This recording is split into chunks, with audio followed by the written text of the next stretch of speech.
France Bleu Azur, Adrien Mangano. Passion. Passion. Adrien Mangano. Passion. Et nous avons rendez-vous ce matin avec un directeur, propriétaire d'un hôtel niçois qui s'est découvert une passion pour l'écriture, déjà 4 romans à son actif, qui ont rencontré un beau succès dans notre région.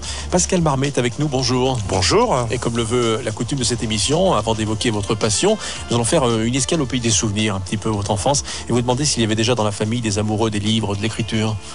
Non, pas tout à fait, mais ma grand-mère, en revanche, adorait me raconter des histoires. Le soir en m'endormant quand j'étais petit, parce que j'ai été élevé par ma grand-mère jusqu'à l'âge de 6 ou 7 ans. Voilà, et on allait, c'est vrai que c'était un beau souvenir, parce qu'on allait au marché à l'époque, et elle m'achetait des petits livres d'occasion. Et j'avais le choix entre un livre neuf qui coûtait 5 ou 6 francs à l'époque, je crois, enfin j'ai plus la mémoire des chiffres, et 5 ou 6 livres d'occasion, donc je prenais des livres d'occasion pour en avoir plus et pour pouvoir lire plus. C'est une bonne idée ça, vous avez raison. Alors vous êtes installé il y a très peu de temps dans notre département, c'est à quelle occasion ? Mes parents étaient dans la région du Var, et moi je suis né à Paris, je suis un Parisien, hein. J'étais dans la région parisienne, j'étais à Paris dans le 17e exactement, et je faisais souvent des allers-retours entre Paris et la Côte d'Azur. Je prenais souvent la navette Air France, et à tel point qu'un jour je me suis dit je vais m'installer dans la région. J'ai choisi Nice parce que c'est une grande ville et que je suis quand même quelqu'un d'assez urbain, d'assez citadin. Donc voilà. Et donc vous lancez dans l'hôtellerie, et puis ce que vous faites également en ce moment, c'est quelque chose de nouveau à l'époque pour vous quand vous êtes arrivé. Vous l'avez pris comme un défi, un challenge, et puis pourquoi un hôtel ? Un hôtel, déjà parce que c'est un lieu de passage. C'est un lieu où on rencontre beaucoup de gens, et ces gens-là ne restent pas 1 heure ou 2 heures comme dans un restaurant. Souvent ils restent plusieurs jours. Ils peuvent rester une nuit, mais ils peuvent rester, on a des gens qui restent très longs séjours, des gens qui restent 1 mois chez nous, hein. Et parfois, pas toujours, mais souvent, parfois, il se passe des choses. Je veux dire, il y a des amitiés qui peuvent se nouer, il y a des échanges intellectuels. Je parle de la littérature, bien sûr, parce que j'ai une petite librairie aussi à l'hôtel. Je vends certains livres, dont les miens, bien sûr. Voilà. Évidemment. Alors donc, en revanche, l'écriture, c'est quelque chose qui vibre en vous depuis très très longtemps. À quel âge vos premiers écrits, si vous avez le souvenir de ça ? Alors, mes premiers écrits, ça date je devais avoir 12 ans à peu près. J'avais écrit à l'époque le journal de ma famille. Ah oui ? Qu'est-ce qu'on pouvait découvrir dans les pages de ce journal ? Marmet. Donc, c'était les aventures de mes oncles, de mes parents, de ma grand-mère, etc. Les vacances, les choses, un changement de voiture pour mon oncle Paul, par exemple, des choses comme ça, quoi. Et j'agrémentais de petites photos que je découpais, je faisais des montages, des collages, voilà. Et j'allais à la poste faire des photocopies. Pascal Marmet, notre invité passion, la passion d'écriture aujourd'hui sur France Bleu Azur jusqu'à 10h. 9h41, France Bleu Azur, notre invité patient ce matin a une double vie, je vous rassure, il n'y a pas de Dr Jekyll dans le Mr Hyde et vice-versa. Il dirige l'hôtel Aria à Nice, au cœur du quartier des musiciens, et puis il est écrivain. Pascal Marmet, vous avez déjà écrit 4 romans, alors vous me dites si je me trompe, L'Eau de Bila, Le Prince de Paris, Il y a longtemps, et puis le dernier en date, intitulé Si tu savais, aux éditions France Empire. Les basses saisons de l'hôtel vous laissent le temps d'écrire ? Oui, justement, c'est pendant cette période que j'écris. Voilà, parce que pendant la période haute, pendant la période saisonnière, en été, par exemple, j'ai vraiment pas le temps d'écrire. J'ai juste le temps de, parfois, le soir, faire quelques petites corrections de mon prochain manuscrit, mais c'est à peu près tout. À partir du mois de novembre, en ce moment, je suis en train d'écrire 2 livres, voilà, pour la saison prochaine, à partir de 2011-2012. Vous êtes oiseau de jour ou plutôt de nuit ? Plutôt de nuit, bien que mon métier m'oblige à arriver au bureau, quand même, je me fais une violence pour arriver au bureau à 9h le matin. J'ai beaucoup de mal. En revanche, le soir, oui, le soir, je peux rester à l'hôtel jusqu'à minuit, 1h du matin, sans problème. À l'ancienne ou nouvelle génération, je veux dire encre ou plutôt clavier ? Plutôt clavier, mais j'écris je suis plutôt clavier quand même. J'ai beaucoup de copains écrivains qui écrivent encore à la main. Moi, franchement, j'ai du mal. L'inspiration me vient, mais je fais un plan quand même à la main. Je fais mon plan de livre. Oui. Pascal, les premières fois sont toujours très importantes dans une vie. Racontez-nous ce que vous avez ressenti lorsqu'on vous a tendu le premier exemplaire du premier livre. Ah, le premier exemple. Alors, j'étais fou de joie. Oui. J'étais fou de joie. Le livre s'est pas très bien vendu. Je crois que j'en ai dû en vendre très peu. Mais j'étais fou de joie. Je me suis dit, ça y est, pour moi, c'était une forme de reconnaissance. Parce qu'il faut pas se leurrer. On dit quand on écrit, je veux dire, on n'écrit pas pour soi. On écrit un petit peu pour les autres aussi. On écrit pour être lu. Un écrivain, il écrit pour être lu. Un chanteur, s'il chante une chanson, c'est pour être écouté. C'est pas pour chanter dans sa salle de bain. Sinon, il passe pas à la radio. Je veux dire, sinon, il essaye pas de devenir. Mais essayer de devenir célèbre, c'était pas mon but. C'était surtout d'être publié. C'est déjà une forme de reconnaissance. Il y a tellement d'écrivains, tellement d'auteurs qui essayent de publier leurs livres, qui n'y arrivent pas, ou qui publient à compte d'auteur, que quand on rencontre un éditeur qui vous dit non seulement je vais vous publier, mais je vais vous donner de l'argent pour ça, c'est vraiment c'est un vrai plaisir. Ouais, la première fois que je vous ai rencontré, c'était à Roquebrune Cap-Martin. C'était votre premier salon littéraire, ça? Oui, c'était mon premier salon littéraire dans la région. Absolument. Absolument. C'était en 2008, c'était pour il y a longtemps. Et ce livre a eu un gentil petit succès, à tel point que il a été diffusé un peu partout. J'ai fait des salons. Et j'ai fait la première fois à France Bleu il y a 2 ans avec Daria Bonin. Voilà, on s'en souvient très bien. Et pour votre dernier livre, donc, vous avez choisi de faire croiser les vies de Sabrina et Marc. Qui sont-ils? Alors Sabrina est une jeune caissière d'un petit supermarché, comme on rencontre beaucoup un peu partout. Et c'est-à-dire qu'elle a une vie tout à fait ordinaire. C'est une jeune fille qui a 21-22 ans dans le livre, je crois. Et elle a une vie banale, je dirais. Et elle rencontre un personnage qui s'appelle Marc et qui va totalement bouleverser sa vie, qui va changer sa vie de A jusqu'à Z. Alors au départ, le roman devait s'intituler Transmission. Qu'est-ce qui vous a fait changer d'avis? Ah, vous savez ça, c'est formidable, j'ai fait des recherches. Un petit peu inspecteur dans mon métier. Voilà, au départ, ce roman devait s'appeler Transmission. Et puis ce titre, j'ai soumis le titre à quelques amis, ils m'ont dit non, c'est pas un bon titre. Après, on a choisi Contradiction. Pareil, contradiction. Je pensais que dans ce livre, il y avait beaucoup de contradictions entre la vie de Sabrina, et la vie de Marc, etc. Ils sont pas du tout du même milieu social, ils ont pas le même âge, etc. Mais j'aime ces histoires-là. Mais finalement, on a choisi un titre plus populaire, je dirais. Si tu savais, ça.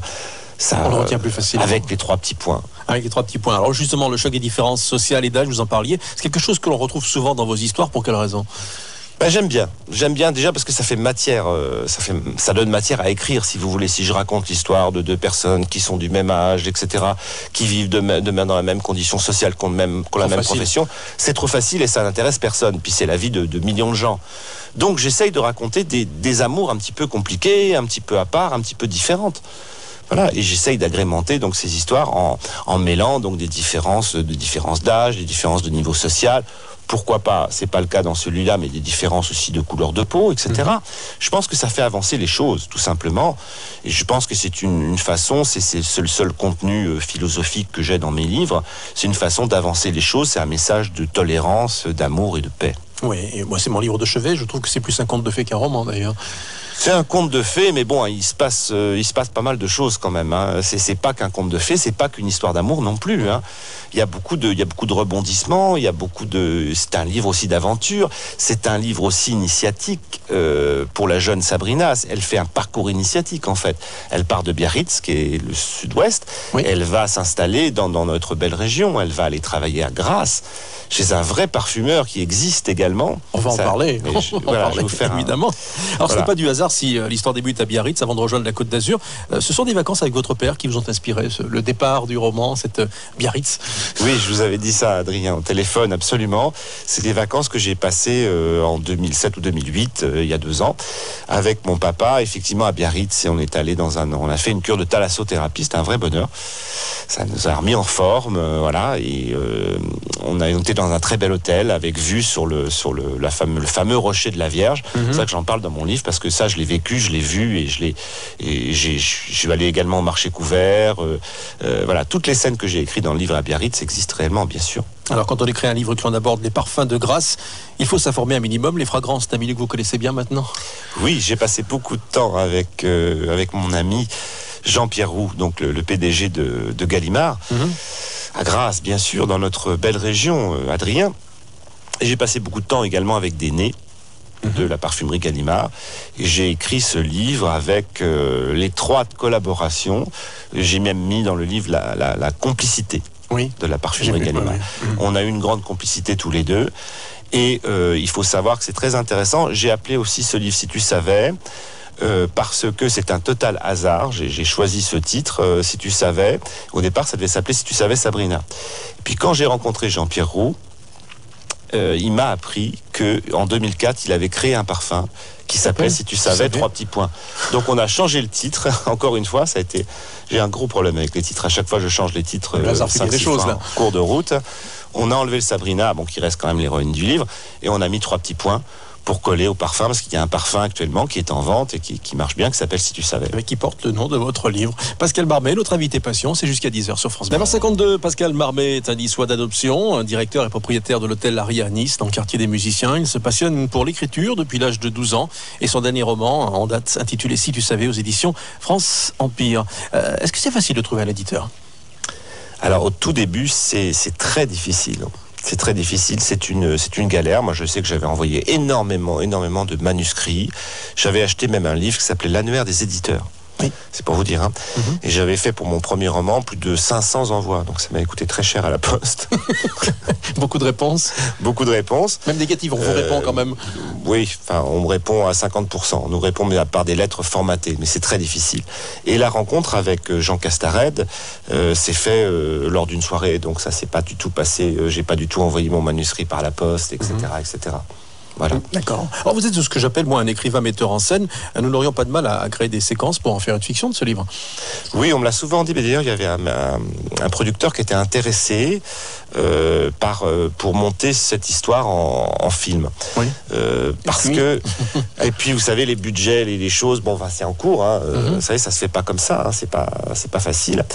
Mais je vais aller bientôt à Monaco rencontrer effectivement vous savez qu'il y a une rencontre tous les ans. Oui.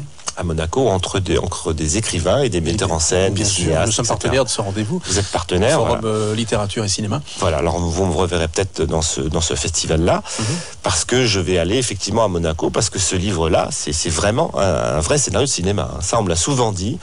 J'ai beaucoup de lecteurs qui m'écrivent sur mon site internet, parce que j'ai un site internet, ou qui m'écrivent sur des sites comme Facebook, etc. Si je peux citer ce nom-là. Oui. Hein, et voilà, donc c'est un vrai scénario de cinéma. C'est une vraie histoire qui pourrait être tournée au cinéma. Alors vous écrivez aussi des chansons. Que sont devenus ces textes ? Vous souhaitez les enregistrer vous-même ou les faire interpréter ? Oh non, j'ai un peu abandonné cette idée-là. C'est un petit peu difficile. Je chante pas trop mal, mais bon, je suis pas un grand professionnel. Et c'est en cours. Enfin, j'ai plein de projets en cours. Vous savez, ça fourmille dans ma tête. Tous les jours, j'ai une idée nouvelle. Une biographie pour bientôt ? Oui, une biographie pour 2011. Oui. De Tony Curtis, que j'ai rencontré plusieurs fois, que j'ai bien connu, récemment décédé, et puis un policier aussi qui va sortir. Alors, je vais changer de style. Depuis quelque temps aussi, vous organisez dans votre hôtel Aria à Nice des soirées littéraires. Quelles sont les prochaines dates, les prochains invités que vous avez prévus ? Alors, on a reçu, il n'y a pas tellement longtemps, au mois de décembre, Jean-Pierre Diric, qui est un auteur de bande dessinée, que je vous présenterai peut-être un jour, Adrien. Avec grand plaisir. Qui a beaucoup de talent. Quelqu'un qui a beaucoup de talent, qui vit à Rebrune-Cap-Martin. Et qui a mis sur le divan de la psychanalyse tous les héros de bande dessinée. Donc c'est formidable, ça s'appelle la BD dans tous ses états. Et bientôt, j'aurai certainement Agnès Pierron, qui a écrit toute une série de dictionnaires. Et mon grand projet, c'est Marie de Hennezel, que j'aimerais avoir au mois de mars. Voilà. On croise les doigts. Je suis sûr que ça va finir par arriver. Si tu savais, aux éditions France Empire, une histoire d'amour autour d'une histoire de parfum. Pascal Marmet, merci d'avoir partagé votre passion d'écriture avec nous. C'est un vrai plaisir donc d'être parmi vous aujourd'hui. Et retrouvez cette émission. France Bleu Azur, Adrien Mangano. Passion. Passion. Adrien Mangano. Passion.